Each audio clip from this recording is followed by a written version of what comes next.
నా పేరు పరుచూరి రాజేంద్ర బాబు, ఏఐవైఎఫ్ రాష్ట్ర అధ్యక్షులు. నిరుద్యోగ యువతని రాష్ట్ర ముఖ్యమంత్రి జగన్మోహన్ రెడ్డి గారు నమ్మించి గొంతు కోశారు. నేను ఉన్నాను, నేను విన్నాను, మాట తప్పను మడప తిప్పను అని చెప్పేసి నాడు అధికారంలోకి రావడం కోసం, నిరుద్యోగుల ఓట్ల కోసం ప్రతి చోట తిరిగి యువవేరీలు నిర్వహించి, ప్రతి చోట సదస్సులు నిర్వహించి ఉద్యోగాల భర్తీ కోసం నేను జాబ్ క్యాలెండర్ ప్రకటిస్తానన్నారు. 4.5 సంవత్సరాలైనా జాబ్ క్యాలెండర్ కాగితాలకే పరిమితమైనటువంటి పరిస్థితి ఉంది. మెగా డిఎస్సి విడుదల చేస్తామని చెప్పేసి నిరుద్యోగ అభ్యర్థుల ద్వారా ఓట్లు వేయించుకొని అధికారంలోకి వచ్చారు. ఈ రోజుకి ఒక డిఎస్సి కూడా లేక 7 సంవత్సరాల నుంచి నిరుద్యోగ అభ్యర్థులు అందరూ కూడా వయసు పరిమితి మించిపోయి ఇబ్బందులు పడుతూ ఉన్నారు. మరోపక్క కానిస్టేబుల్ అభ్యర్థులు ఉద్యోగాలకి ఎన్రోల్మెంట్ చేసుకోలేక వయసు మీరిపోయి ప్రభుత్వం చేసినటువంటి తప్పుల వల్ల కోర్టుల్లో ఈరోజు కోర్టుల చుట్టూ తిరుగుతున్నటువంటి పరిస్థితి ఉంది. అదేవిధంగా జూనియర్ డిగ్రీ కాలేజీల్లో పనిచేసేటటువంటి లెక్చరర్, జూనియర్ లెక్చరర్ పోస్టులు భర్తీ చేస్తామని చెప్పారు. కానీ అవి కూడా ఎక్కడేసిన గొంగలు అక్కడ ఉన్నటువంటి పరిస్థితుల్లో ఈరోజు విద్యార్థి యువజన సంఘాలుగా నిరుద్యోగతను కలుపుకొని విజయవాడలో మహాధారణ కార్యక్రమాన్ని నిర్వహించాం. ఎప్పటికైనా రాష్ట్ర ముఖ్యమంత్రి గారికి కోరుతా ఉన్నాం, 10వ తారీఖు లోపు డిఎస్సి విడుదల చేసి ఉద్యోగాల భర్తీ మీద సమీక్ష నిర్వహించి నోటిఫికేషన్ విడుదల చేయనటువంటి పక్షంలో 10వ తారీఖు నుంచి రాష్ట్ర వ్యాప్తంగా అన్ని జిల్లాల్లో పెద్ద ఎత్తున ఆందోళన కార్యక్రమాలు నిర్వహించడంతో పాటుగా ఉద్యమాన్ని ఉధృతం చేస్తాం. 10వ తారీఖున నిరుద్యోగ చేసి విద్యార్థి యువజన సంఘాలు అన్నింటినీ కలుపుకొని కూడా అన్ని జిల్లా కలెక్టరేట్ల దగ్గర పెద్ద ఎత్తున ఆందోళన కార్యక్రమాలు కూడా నిర్వహిస్తాం. అవసరమైతే అన్ని జిల్లాల్లో ఉన్నటువంటి మంత్రుల ఇళ్లను కూడా ముట్టడిస్తామని చెప్పేసి ఈ సందర్భంగా హెచ్చరిస్తా ఉన్నాం. శ్రీనివాస్ రేపాకుల, టీఎన్ఎస్ఎఫ్ రాష్ట్ర ప్రధాన కార్యదర్శి. ఏదైతే జగన్మోహన్ రెడ్డి 5 సంవత్సరాల కాలంలో మాట తెప్పను మడవం తెప్పను అన్నటువంటి ముఖ్యమంత్రి గారు, నేను ఉన్నాను నేను విన్నాను అన్నటువంటి ముఖ్యమంత్రి గారు ఈ 5 సంవత్సరాలు ఏమి చేశావా జగన్మోహన్ రెడ్డి అంటే విద్యార్థి యువత నిరుద్యోగులందరినీ కూడా కాలగర్భంలో కప్పావు.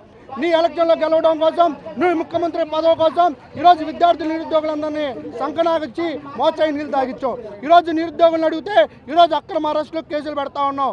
విద్యార్థులు నిరుద్యోగులు చేసినటువంటి తప్పేంటి? నువ్వు ఇచ్చినటువంటి హామీని అడుగుతా ఉన్నాం.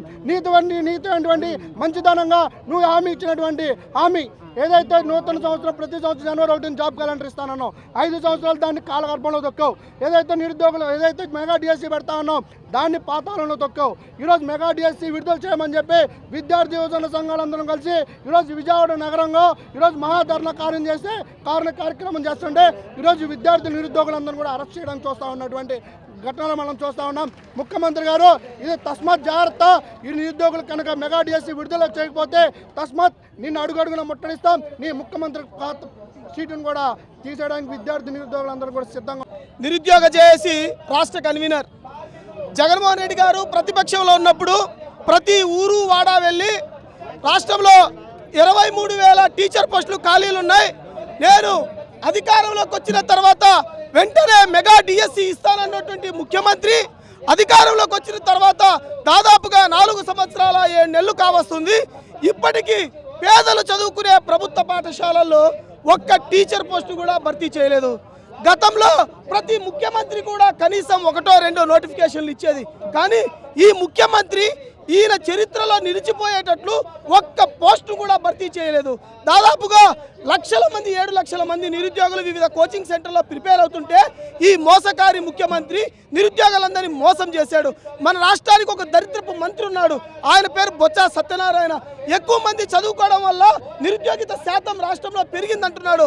అయ్యా మంత్రి గారు, కొంచెమన్నా మీకు నాలెడ్జ్ ఉందా? రాష్ట్రంలో మీరు కల్పించాలి ఉద్యోగాలు, మీరు పరిశ్రమలు తీసుకురావాలి, ప్రభుత్వ ఉద్యోగాలు భర్తీ మీరు చేయాలి. అది కాకుండా ఎక్కువ మంది చదువుకోవడం వల్ల అని చెప్పేసి అంటున్నాడు. మీరు ఒక మాట అంటారు ముఖ్యమంత్రి గారు, మాట ఇస్తే మడమ తిప్పం, చెప్పాడంటే చేస్తాడంటే అనేటువంటి మాటలు ఈరోజు ఏమయ్యాయి? మీరు ఖచ్చితంగా ఏం పీకుతారు అంటున్నారు.